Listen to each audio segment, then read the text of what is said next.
दोस्तों नमस्कार।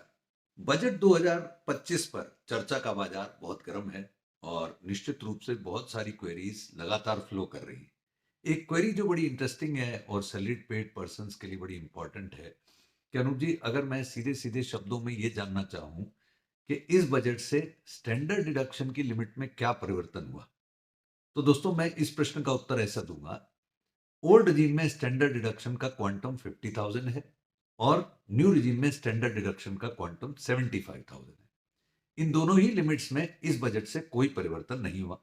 यानी अगर आप न्यू रिजीम में हैं और आप मेरे से ये प्रश्न बोलें कि अनुप जी, अगर मैं ये समझूं कि मेरी सैलरी इनकम 12,75,000 12,75,000 रुपीज है, तो मुझे कोई टैक्स लायबिलिटी नहीं लगेगी because of the rebate provisions of amended rebate provisions of section 87A. Whether this interpretation, this assumption is correct, I would say yes sir.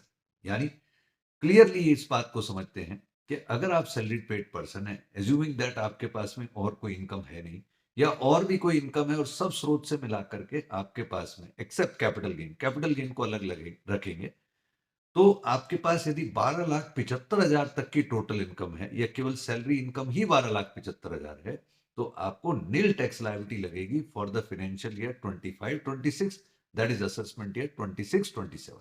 I hope this clarity would be useful. Thank you. जय हिंद।